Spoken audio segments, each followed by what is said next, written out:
기대와 관심이 계속 들어가니까 나도 바라게 되는 거예요. 바라게 되니까 짜증이 나는 거예요. 짜증이 나면 어떻게 돼요? 상대는 그거를 상처로 기억합니다. 이제 나이 먹어서 우리 엄마 아빠는 나한테 상처를 줬어 라고 기억을 하게 되는 겁니다. 부모님 극혐하게 되는 가장 큰 이유가 뭔지 알아요? 내 배우자가 우리 부모님을 싫어해. 왜 싫어해? 돈이 없어? 아니야.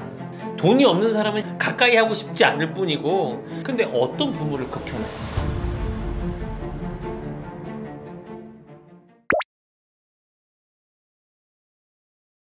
내가 부모예요. 우리 아이가 자기 주도적으로 삶을 살았으면 좋겠어. 그러면 내가 우리 아이를 어떻게 해줄까를 생각하지 말고요. 내가 우리 부모님을 통해서 어떻게 성장했는지부터 이제 한번 복기를 해봅니다. 내가 태어났어요. 1살 때 우리 부모님 나한테 어떻게 해줬지? 2살 때 어떻게 해줬지? 기억 안 날 거예요. 그래도 써보세요. 3살 때 어떻게 해주셨지? 4살 때 어떻게 해주셨지? 5살 때 날 기억이 날 듯 말 듯 하면서 6살 때, 7살 때, 8살 때, 9살 때, 10살 때 복기를 해보세요. 그러면 대부분 기억 안 날걸요? 뭘 해주려고 하지 말란 얘기예요. 분명히 여러분의 부모님은 여러분을 위해서 엄청난 노력을 했을 거고, 그거를 뭘 보면 알 수 있냐면 사진을 보면 알 수 있죠.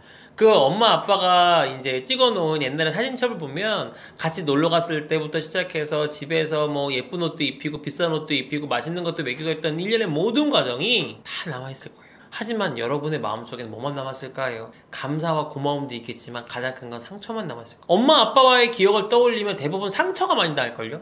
떠올릴걸요? 감사에 대한 마음은 그냥 내가 어떻게 보면은 뭉클 약간 요거고, 상처받았던 거, 아빠가 나 때렸던 거, 엄마가 나 때렸던 거, 엄마 나한테 욕했다 뭐부터 시작해서 뭐 엄마가 내 거 뭐 불태워버렸다 부터 시작해서 뭐 안 좋았던 것들을 확 상처로 떠올릴 거예요. 그러면 여러분이 이제 부모가 됐으니까 생각해봅니다. 그때 엄마랑 아빠는 왜 그랬을까? 왜 그랬을까요? 딱 하나입니다. 잘 되라고. 난 네가 잘 됐으면 좋겠어서 너에게 대한 관심 표현을 그렇게 한 거야. 아닐까요? 안 되라 그랬을까요? 에이 망하라. 내 스트레스 풀어야 되니까 스트레스를 풀 대상으로 막 널 내가 학대하겠다 이랬을까요?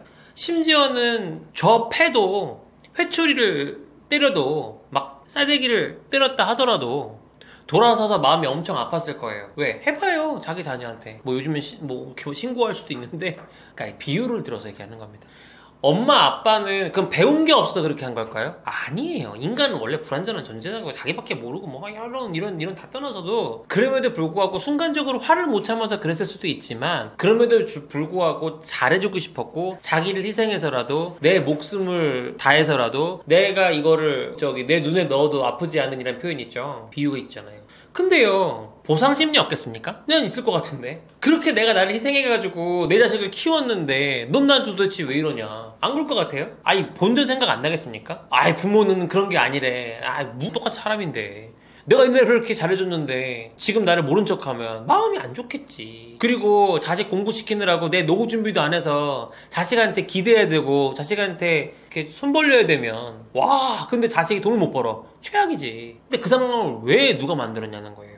자기 주도적이고 자아가 실현이 되고 원하는 삶을 살 수 있고 난 네가 행복하게 살았으면 좋겠어. 그러면은 제가 해드릴 수 있는 말은 뭐냐면 아무것도 하지 마세요. 자식을 위해서 아무것도 하지 마세요. 그 얘기는 뭐 밥을 주지 말아라 이런 게 아니에요. 자식의 앞날을 위해서 내가 생각할 때 너한테 이렇게 하는 게 좋을 것 같아 라는 게 아니라 정보를 취득할 수 있는 환경을 조성해 주시고, 그러니까 물고기를 잡아서 주는 게 아니라 물고기를 잡는 방법에 대해서 알티를 알려주시고. 근데 요즘에는 여러분들한테 안 물어봐도 GPT가 다 알려준다니까요. 세대가 바뀌었어요. 그냥 두면 된다니까요. 다만 뭘 알려줄 수 있냐?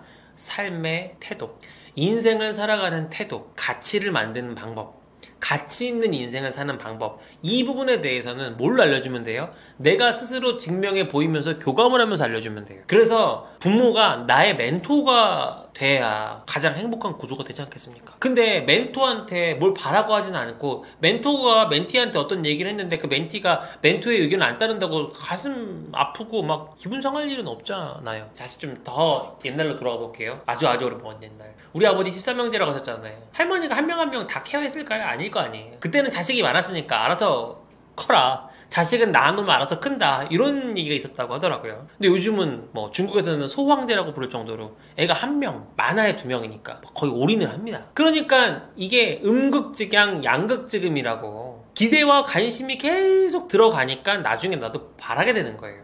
바라게 되니까 어떻게 돼요? 원하는 대로 안 되면 짜증이 나는 거예요. 짜증이 나면 어떻게 돼요? 내는 거예요. 안 참아. 그럼 어떻게 돼요? 상대는 그거를 상처로 기억합니다. 그러면 이제 나이 먹어서 여러분은 어떻게 생각해요? 우리 엄마 아빠는 나한테 상처를 줬어 라고 기억을 하게 되는 겁니다. 그게 어디서 여러분들 끼우칠 수 있다고요? 여러분들이 1살 때, 2살 때, 3살 때 지금까지 살면서 부모님한테 어떤 내가 영향을 받았는지를 써보면 대부분 안 좋은 것만 기억나는데 왜 그런다 그랬어요? 그게 그냥 자연의 순리예요. 근데 만약에 그때 엄마 아빠가 날 안 때렸다면, 엄마 아빠가 안 때렸으면 밖에 나가서라도 저 터졌겠죠. 하지만 그게 상처로 남았을까요? 아니요. 아, 세상이 이런 데구나. 세상은 정글이구나. 뭐 요즘 표현으로 그냥 깝치면 안 되겠구나. 잘 조용히, 아니면 내가 강해져가지고 다 눌러버리든 이래야겠구나. 그러니까 직접적인 가해자가 되지는 말란 말입니다. 뭐만 해주면 돼요? 환경과 여건. 그리고 가장 좋은 건 뭐예요? 솔선수범. 그럼 뭐예요? 체력적으로도 자립, 재력적으로도 자립. 이 두 가지가 필수입니다. 나이 먹어서 부모님 극혐하게 되는, 요즘 표현으로 극혐하게 되는 가장 큰 이유가 뭔지 알아요? 내 배우자가 우리 부모님을 싫어해. 왜 싫어해? 대부분 돈이 없어? 아니야. 돈이 없는 사람은 싫어하지 않아. 가까이 하고 싶지 않을 뿐이고, 심지어는 와이프가 부잣집 딸이면 내가 뭐 도와드릴 건 없을까 할 수 있어요. 근데 어떤 부모를 극혐해요? 부정적인 부모예요.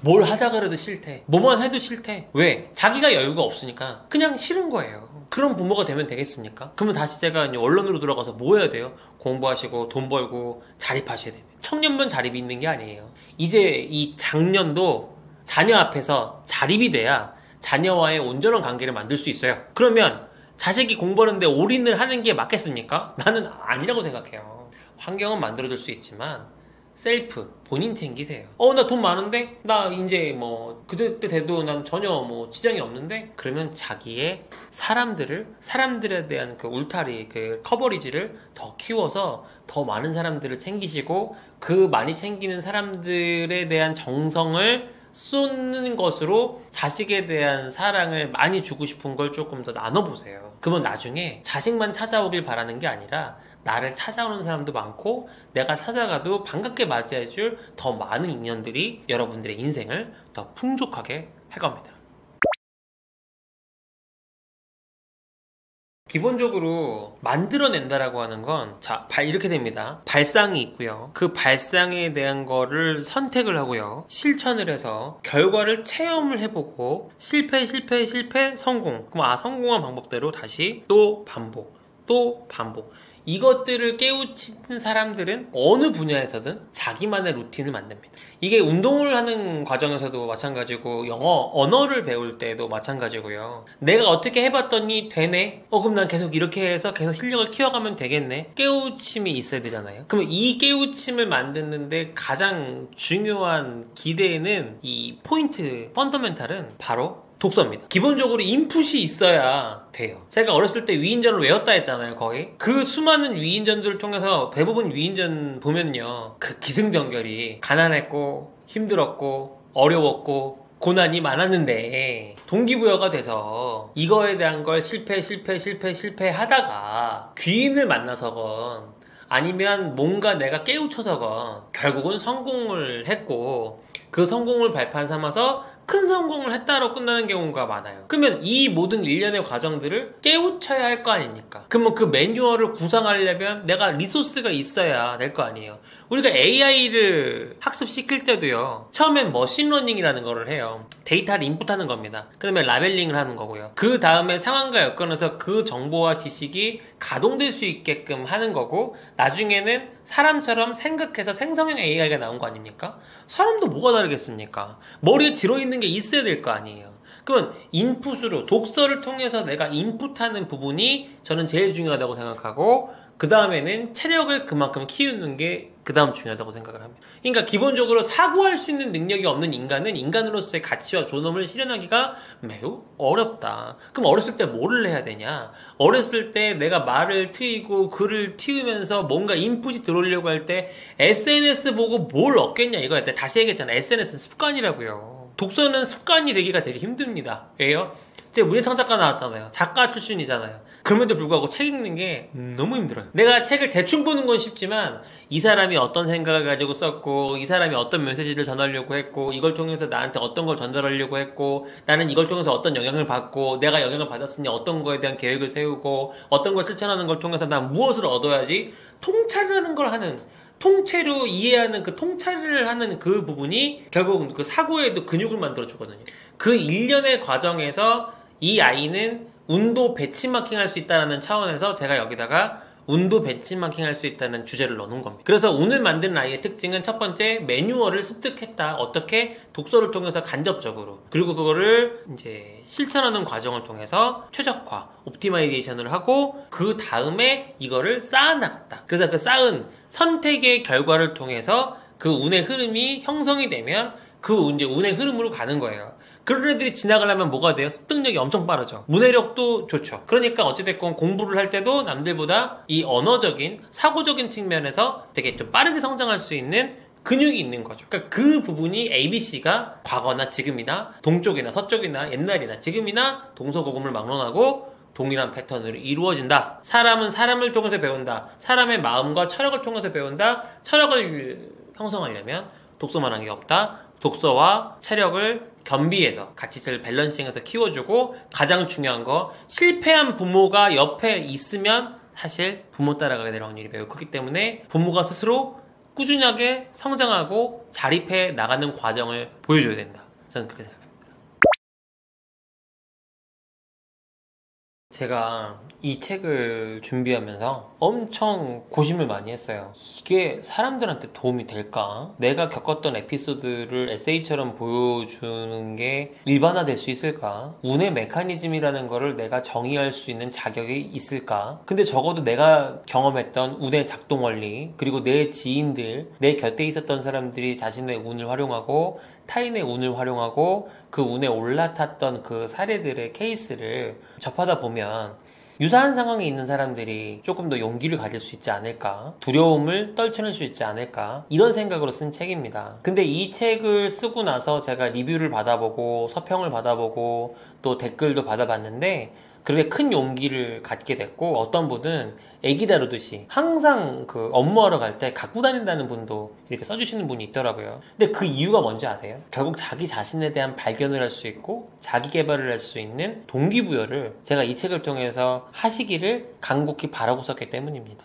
사업하는 사람이 책을 쓸 때는 딱 둘 중에 하나입니다. 사업적으로 도움이 되던가 아니면 유명해지던가. 저는 유명해지고 싶어서 이 책을 썼습니다. 그럼 유명해지려면 이타적이어야 되고 보다 사람들한테 많은 도움을 줬어야겠죠. 그래야 유명해질 거 아닙니까? 저만 혼자 이익 본다고 생각했으면 뭐 사실은 너무 시장이 좁잖아요. 그런 책도 내봤고요. 그래서 이 책은 준비한 사람의 마음 자체가 보다 많은 사람들이 큰 혜택을 받고 큰 자기 발견을 하고 자기 삶의 간증이 넘쳐나서 이걸 쓴 저자가 유명해지기를 바라는 그런 마음으로 썼기 때문에 이 책의 불순물은 뭐 아예 없다? 제가 단언할 수는 없겠지만 거의 없습니다. 많은 분들이 자기 내면에 있는 운을 발견하고 운을 읽고 운을 바꾸고 운을 경영하는 법을 이 운의 메커니즘을 통해서 확인해 보시기 바랍니다. 생각보다 여러분의 운의 흐름은 더 세고 강력하고 또 원하는 바를 이룰 수 있어요. 그리고 더 중요한 건 이 모든 파도는 고립되면 다 말라서 소멸됩니다. 타인과의 부딪힘, 불편하더라도 타인과의 부딪힘을 통해서 가능하면 귀인을 발굴하고 내 주변에 두고 그들을 통해서 내 스스로를 발전시키는 자기주도적인 삶을 50이 돼도 60이 돼도 청년의 마음으로 이어가질 수 있도록 이 책을 썼습니다. 한번 같이 이 혜택을 누려보시기 바랍니다.